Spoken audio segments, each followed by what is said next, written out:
안녕하세요. 투자의 인사이트를 더하는 주식 인사이트입니다.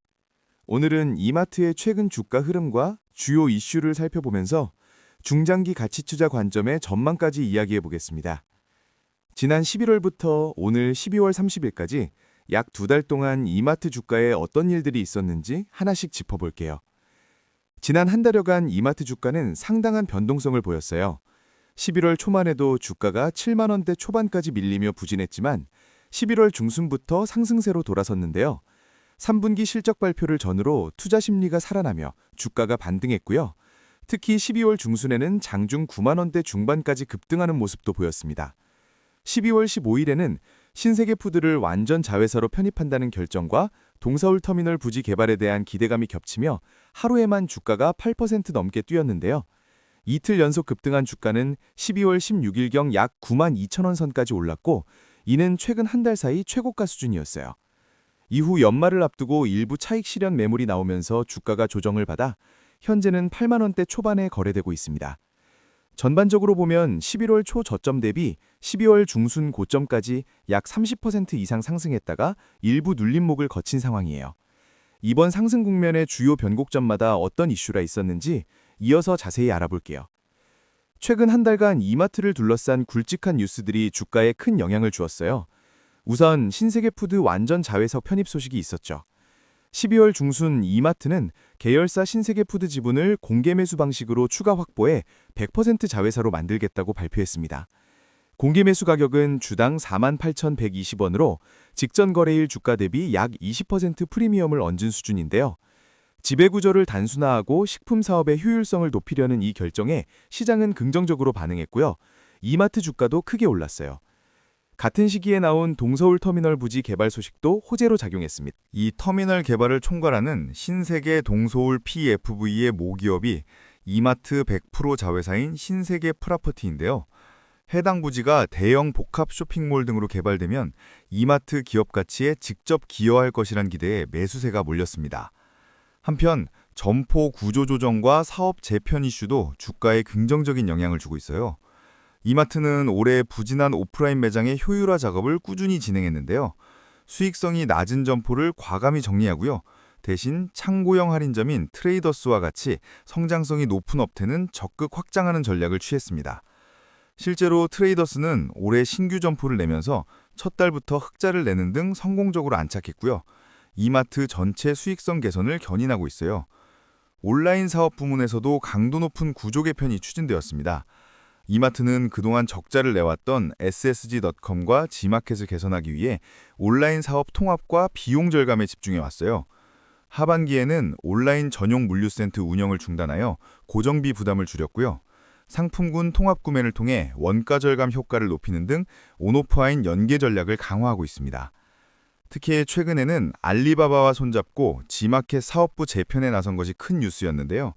신세계그룹이 알리바바와 합작법인 JV를 설립하여 G마켓과 알리익스프레스 코리아를 함께 운영하기로 했어요. 정용진 신세계 부회장이 해당 JV의 이사회 의장까지 직접 맡으면서 온라인 사업 재건에 강한 의지를 보이고 있어요.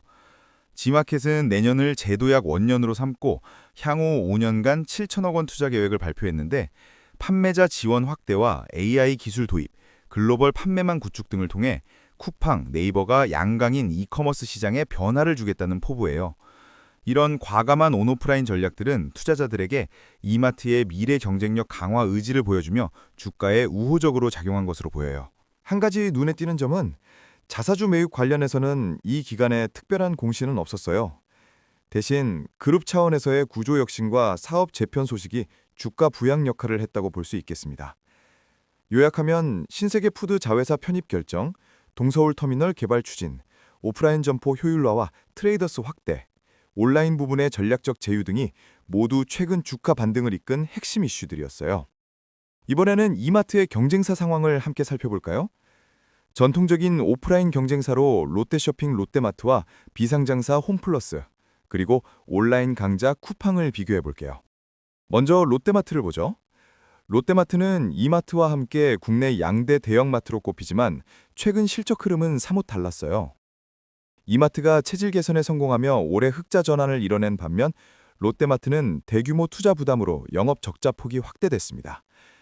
실제로 롯데쇼핑의 마트 슈퍼 부문은 올 2분기 매출 1조 2,542억 원에 영업 손실 453억 원을 기록해 전년보다 적자 규모가 커졌는데요. 그 이후로 온라인 전환을 위한 초기 비용이 컸다는 분석이에요. 롯데는 영국 오카도와 손잡고 첨단 온라인 물류센터 CFC를 전국에 구축 중이고요. 자체 온라인 플랫폼 롯데온 제타 개발과 마케팅에도 막대한 비용을 투입하고 있어요. 2030년까지 1조 원을 들여 6개의 자동화 센터를 세울 계획으로 첫 센터가 내년 1분기 부산에서 가동될 예정이라고 합니다. 이러한 투자로 미래 경쟁력을 확보하려는 전략이지만 단기적으로는 롯데마트의 수익성 악화 요인이 되었죠. 요약하면 롯데마트는 현재 적자를 감내하며 온라인 경쟁력 강화를 위해 투자 중이고요. 반면 이마트는 오프라인 본업 강화를 통해 수익성을 끌어올린 차이가 있어요. 홈플러스의 상황은 더욱 어려워요. 홈플러스는 현재 법원 기업 회생 절차를 진행할 정도로 재무 위기에 처해 있고요. 매장 수를 지속적으로 줄이는 줄폐점 상태예요. 실제로 홈플러스는 작년까지 120곳이 넘던 매장을 올해 급감시켜 내년 상반기까지 125개에서 106개로 축소할 계획이라고 해요.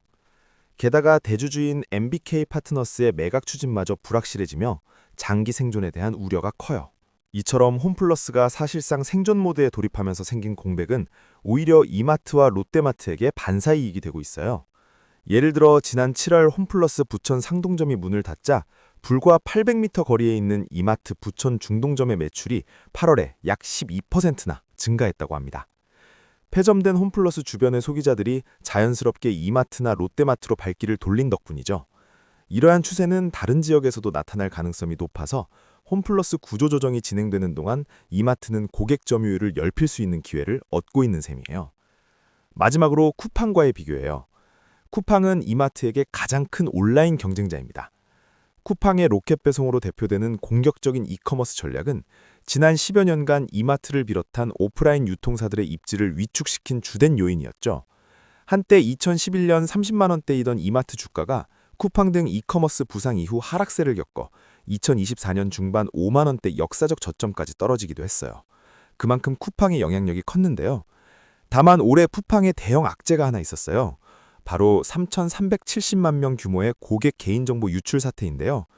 6월부터 11월까지 무려 5개월간 쿠팡 서버가 뚫려 고객 정보가 유출된 것으로 알려져 소비자들의 불안이 커졌어요. 이 사건 이후 일각에서는 쿠팡 서비스를 탈퇴하거나 줄이는 움직임도 나타났습니다. 이를 놓치지 않고 경쟁사들이 재빠르게 움직였는데 SSG.com과 롯데마트 등이 이탈 고객, 탈팡족 유치를 위한 마케팅을 벌였어요. 예를 들어 SSG.com은 장보기 금액의 7%를 적립해주고 OTT, 티빙 구독 혜택을 결합한 새로운 멤버십을 출시하며 관심을 끌었고요. 적립금을 스타벅스나 이마트 오프라인 매장에서도 활용할 수 있도록 해 소비자를 끌어들이는 전략을 썼어요. 편의점 업계 GS25, CU까지 안면인식 결제 도입 같은 혁신 서비스를 선보이며 전방위적으로 포스트 쿠팡 고객 잡기에 나서는 모습이에요. 이러한 경제 환경 속에서 이마트는 온오프라인을 연계한 차별화 전략으로 맞서고 있습니다. 전국 오프라인 매장망과 SSG.com의 온라인 역량을 결합해 빠른 배송은 물론 매장 픽업 서비스, 멤버십 연계 할인 등 쿠팡과는 결이 다른 옴니채널 강점을 내세우고 있죠.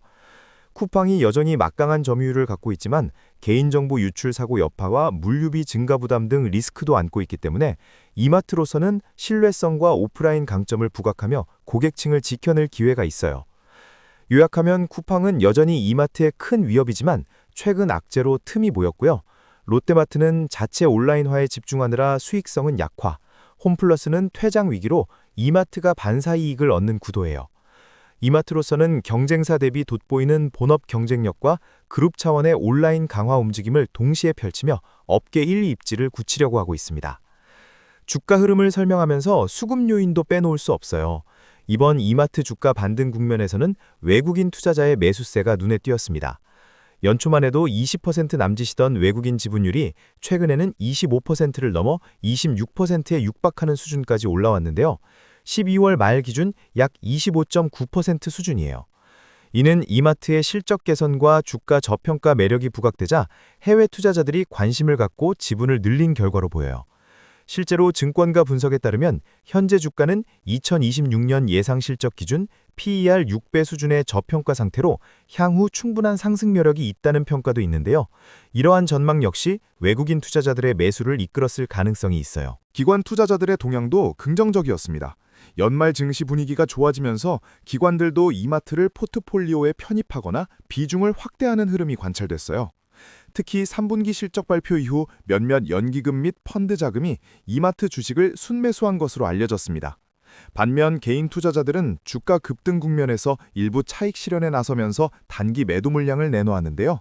개인 매물을 외국인과 기관이 받으면서 수급은 전반적으로 안정적인 상승 탄력을 보였어요. 거래량 측면에서도 특징적인 변화가 있었어요. 11월 초 주가가 저점에 있을 때는 거래량이 상대적으로 한산했지만 호재성 뉴스가 나온 12월 중순경에는 거래량이 급증했습니다. 예를 들어 신세계 포드 편입 결정이 발표된 12월 15일 전후로는 평소 대비 몇 배에 달하는 물량이 거래되며 주가 상승을 뒷받침했는데요. 이처럼 매수세가 몰릴 때 거래량이 크게 늘어나는 양상은 긍정적인 수급 신호로 해석돼요. 이는 단순한 단기 테마성 급등이 아니라 실적 개선과 재평가 기대감에 기반한 투자자들의 적극적인 매수임을 보여주는 대목이죠. 반면 12월 말로 갈수록 거래량은 다시 평소 수준으로 줄며 주가가 안정세를 찾고 있어요. 연말 특유의 수급 공백 및 실적 발표 공시 공백 기간인 점을 감안하면 자연스러운 현상입니다. 요약하면 외국인과 기관의 순매수 속에 거래량 증가가 맞물리며 주가가 상승했고요. 연말에는 차익 매물 출회로 거래량이 평온해지는 흐름을 보였어요. 이마트의 최근 실적 추이를 보면 주가 반등의 근거가 된 펀더멘털 개선이 뚜렷해요. 올해 3분기 이마트는 연결 기준 영업이익 1,514억 원을 기록했는데요. 작년 동기 대비 35.5% 증가한 놀라운 실적이에요. 매출은 7조 4,008억 원으로 소폭 마이너스 1.4% 감소했지만 수익성 위주의 전략 덕분에 이익은 크게 늘어난 거죠. 이는 이마트가 올 2분기에 오랜만에 흑자 전환에 성공한 데 이어 3분기에도 개선 흐름을 이어간 결과인데요. 올 1분기부터 3분기 누적 영업이익은 총 3,324억 원으로 전년 누적 대비 167.6% 급증하며 실적 턴어라운드를 확실히 보여주고 있어요. 부문별로 보면 할인점 본업 별도 기준의 3분기 영업이익은 1,135억 원으로 다소 줄었지만 마이너스 7.6%. 이는 작년과 추석 시점 차이 등 일시적 요인 영향이 컸어요. 오히려 지속적인 원가 절감과 상시 가격 할인 전략 덕분에 본업 수익성은 전반적으로 방어에 성공했다는 평가예요. 동시에 자회사들의 활약이 두드러졌는데요.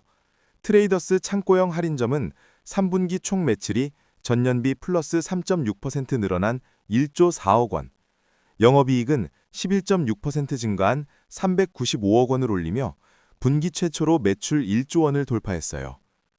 올해 문을 연 트레이더스 신규 점포들도 바로 흑자를 내며 성공했고요. 자체 브랜드 T스탠다드를 앞세운 상품 경쟁력 강화로 트레이더스는 이마트 수익성 개선에 효자 노릇을 했습니다. 또한 스타필드 마켓으로 대표되는 점포 리뉴얼 전략도 효과가 컸어요. 기존 이마트 점포를 몰 형태로 리뉴얼한 일산점의 경우 매출이 전년 대비 66%나 뛰고 고객 수가 110% 증가하는 등 크게 성공했고요. 다른 리뉴얼 점포들도 두 자릿수 매출 신장을 기록하며 공간 혁신의 힘을 입증했어요. 기타 자회사 실적도 좋았습니다. 이마트가 지분을 보유한 스타벅스 코리아 SCK 컴퍼니는 3분기 영업이익률 8.3%를 기록하며 견조한 수익을 냈고요. 호텔 사업을 하는 조선호텔앤리조트도 투숙률 상승 덕분에 영업이익률 10.4%의 높은 수익성을 보였어요. 와인 수입 유통사 신세계 L&B 역시 수익성 개선세에 기여했습니다. SSG.com과 G마켓 등 온라인 자회사들의 적자는 아직 완전히 해소되진 않았지만 3분기까지 손익 개선 추세는 이어진 것으로 알려졌어요. 특히 G마켓은 앞서 언급한 알리바바 JV 편입으로 인해 4분기부터 실적이 연결 재무제표에서 제외될 예정인데 이에 따라 이마트 연결 손익에서 G마켓 적자 부담이 줄어드는 효과가 기대돼요. 실제 IBK 투자증권은 G마켓 연결 편출 효과와 호텔 등 기타 부문 호조로 4분기에는 이마트 연결 영업이익이 흑자로 전환될 것이라고 전망했어요. 또한 하반기 계속되고 있는 고정비 절감 노력과 할인점 기존점 매출 회복세도 4분기 실적 개선을 뒷받침할 것으로 보여요. 이처럼 2025년 연간 실적은 상당히 희망적이에요. 증권가에서는 이마트가 2025년 연결 기준으로 수년 만에 의미 있는 순이익 흑자를 실현할 것으로 기대하고 있습니다. 앞서 2024년에는 대규모 일회성 비용, 온라인 사업 투자 등으로 큰 폭의 적자를 기록했지만 이제는 구조조정 효과로 수익성이 정상화되는 단계라는 거죠. 내년 전망도 밝아요. 백재승 삼성증권연구원은 올해 상반기 부진했던 소비 흐름이 내년 상반기엔 기저효과로 작용할 것이라며 SSG.com의 적자 축소, 지마켓 알리바바 시너지, 대형마트 업태 경쟁 완화에 따른 수혜가 내년 이마트 실적의 관전 포인트라고 짚었어요. 요컨대 2026년까지 실적 개선 모멘텀이 이어질 가능성이 높다는 분석이에요.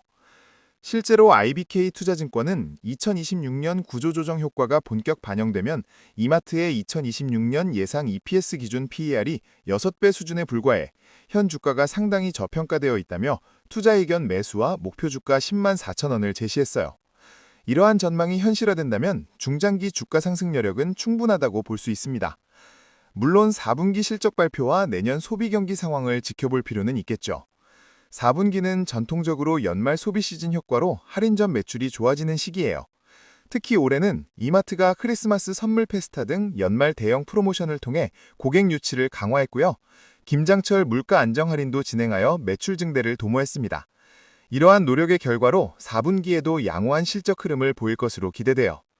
다만 전체 소비 경기가 아직 완전히 살아났다고 보긴 어려워 신중한 전망이 필요한데요. 인플레이션 압박이 지속되어 장바구니 물가에 민감한 소비재들이 늘어난 만큼 내수 경기와 소비 심리 지표도 함께 모니터링해야겠어요. 마지막으로 중장기적인 가치 투자 관점에서 이마트를 평가해 볼게요. 최근 주가 반등으로 투자 매력이 부각되고 있지만 동시에 유의해야 할 리스크도 존재해요. 먼저 기회 요인부터 살펴보면 첫째, 구조조정 성과에 따른 수익성 개선이에요.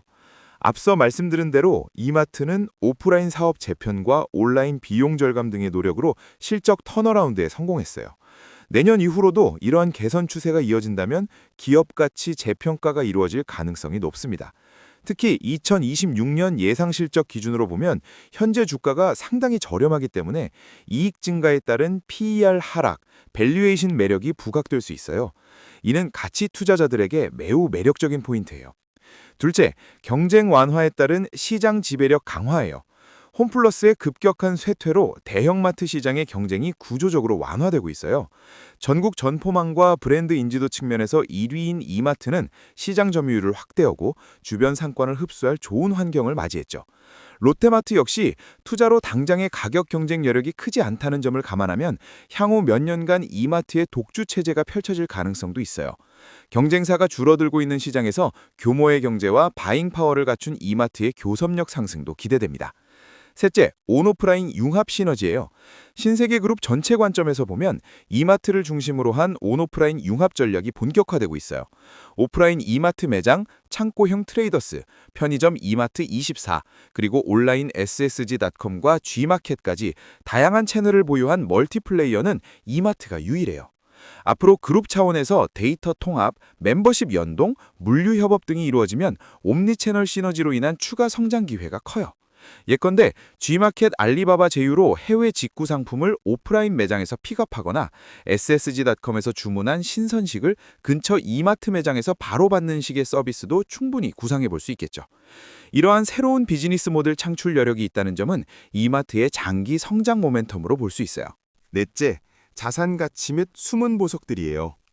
이마트는 단순 유통 기업을 넘어서 상당한 유형 자산 가치를 지닌 기업이기도 해요. 전국 주요 입지의 대형마트 부지와 건물을 다수 소유하고 있고요. 신세계 프라퍼티를 통해 부동산 개발도 진행 중이에요. 동서울 터미널 부지 개발처럼 부동산 가치 상승 요인이 장기적으로 기업 가치에 반영될 수 있어요. 또한 스타벅스 코리아 지분 50% 보유, 프로야구단 SSG 랜더스 소유 등 눈에 띄진 않지만 가치가 있는 자산들도 있어요. 스타벅스 코리아의 경우 미국 본사가 나머지 50%를 보유하고 있는데 향후 IPO나 지분 매각 이슈가 부각되면 이마트 지분 가치도 재조명될 수 있겠어요. 이런 숨은 자산 가치는 가치 투자 관점에서 볼 때 매력적인 업사이드 요인이에요. 이러한 기회 요인들과 함께 리스크 요인도 면밀히 살펴봐야 해요. 첫째, 온라인 부문의 지속적인 적자 가능성이에요. 가장 큰 걱정은 여전히 SSG.com과 G마켓 등 온라인 사업의 흑자 전환 시점이 불확실하다는 점이에요. 이마트 본체가 돈을 잘 벌고 있어도 그룹 온라인 부문에서 수천억 원대 적자가 계속 발생하면 연결 손익에 부담이 될 수밖에 없어요. 물론 앞서 G마켓은 알리바바와의 JV로 편입되면서 재무제표상 부담이 줄고 있고요. SSG.com도 물류 효율화를 통해 적자폭을 많이 줄였어요. 하지만 쿠팡이라는 강력한 경쟁자가 존재하는 이상 온라인 사업에서 시장 점유율을 높이는 데 들어가는 비용은 앞으로도 상당할 거예요. 만약 온라인 경쟁 심화로 프로모션 비용이나 물류 투자가 다시 늘어난다면 이마트 수익성 개선 속도가 늦어질 가능성이 있어요. 투자자 입장에선 언제쯤 온라인이 손익분기 달성할까를 계속 지켜봐야 하는 숙제가 남아 있습니다. 둘째, 소비 경기 및 물가 변수예요. 이마트의 실적은 결국 국내 내수 소비 경기에 크게 좌우돼요. 최근 물가 상승률이 높고 금리도 올라 소비 여력이 예전만 못하다는 평가가 있는데요. 장바구니 물가가 계속 오르면 마트 매출이 정체되거나 감소할 수 있는 위험이 있어요. 이마트는 가격 투자를 통해 고객을 붙잡고 있지만 그만큼 마진 희생도 감수하고 있어요. 만약 경기 침체로 소비가 위축되면 이마트도 매출 성장에 제약을 받을 수밖에 없고요. 할인 명사 경쟁이 심해져 수익성 압박이 커질 수 있어요. 특히 식료품처럼 마진이 낮은 품목 위주로 매출 구성비가 높아지면 전체 이익률이 떨어질 수 있죠. 고물가 장기화와 가계 실질소득 감소는 유통업 전반의 리스크이므로 이마트도 자유롭지 않아요. 셋째, 해외 사업 및 새로운 투자 리스크예요. 이마트는 국내 사업 외에도 해외 사업 리스크를 안고 있어요. 대표적인 것이 미국 서부에서 운영 중인 PK 리테일, 옛 갤러리아 마켓 등인데요. 정용진 부회장의 야심으로 2018년부터 LA 중심으로 인수 확장한 미국 법인이지만 최근 실적은 부진해요. 올 3분기까지 PK 리테일 누적 매출은 1조 7,476억 원에 이르지만 3분기 매출이 2분기보다 감소하며 성장세가 꺾였고 총 포괄 손익 기준 275억 원 적자를 기록했어요. 작년 같은 기간 26억 원 흑자에서 적자로 돌아선 거죠. 미국 물가 상승으로 다른 마켓들은 자동으로 매출이 느는데 PK 리테일은 매출이 줄었다는 것은 고객 이탈 신호일 수 있다는 지적도 있어요. 만약 미국 법인의 부진이 이어지고 철수라도 검토하게 된다면 투자 손실이나 손상차손 등이 발생할 우려가 있어요. 과거 중국 이마트 철수 사례나 베트남 철수 경험이 있는 만큼 해외 사업에서의 시행착오는 투자 위험 요인이에요. 이 밖에도 이마트24 편의점 사업 확장, 스타필드 등 부동산 개발 사업 투자도 지속되고 있는데요. 이러한 신규 사업 투자가 예상만큼 성과를 못 내면 자금 부담이나 손익 압박 요인이 될 수 있으니 주의가 필요해요. 넷째, 지배구조 및 주주 환원 이슈예요. 신세계그룹은 정영진 부회장 체제로 공격적인 사업 재편을 하고 있지만 일부 소액 주주들 사이에서는 지배구조 개편 과정의 투명성이나 주주 환원 정책에 대한 우려도 있어요. 예를 들어 이번 신세계푸드 완전자회사 편입 결정의 경우 신세계푸드 주주들에게 주당 48,120원의 주식을 사들이는 자진 상장 폐지 방식이라 일부 주주들이 반발하기도 했어요. 이전에도 신세계건설 자진 상편을 추진한 사례가 있었죠. 그룹 차원의 의사결정이 모회사 이마트 입장에선 이익일 수 있어도 때로는 계열사 소액 주주들에게는 아쉬움을 남길 수 있어요. 이러한 지배구조 이슈가 불거지면 주가 변동성을 키울 수 있습니다. 다행히 이마트는 배당 성향을 유지하며 주주 환원을 이어오고 있지만 향후에도 적정 배당 유지와 투명한 소통이 중요해 보여요. 종합적으로 볼 때 이마트는 최근 본업 회복과 비용 효율화에 성공하면서 턴어라운드 스토리를 써가고 있어요. 경쟁사 대비 앞선 실적 개선과 시장 재편의 수혜를 입을 가능성이 높아 중장기 투자 매력이 부각되는 단계예요. 다만 앞서 언급한 온라인 사업 리스크, 소비 경기 변수 등을 완전히 해소하기까지는 꾸준한 모니터링과 신중한 접근이 필요하겠죠. 결국 투자 판단은 미래를 내다본 신뢰에 달린 만큼 이마트가 향후 2년부터 3년간 지속적인 이익 성장과 시장 지배력 강화를 보여준다면 현재 주가는 상당히 매력적인 가치 투자 기회가 될 수 있을 거예요. 이상으로 이마트의 최근 주가 흐름과 이슈, 그리고 전망까지 살펴봤어요.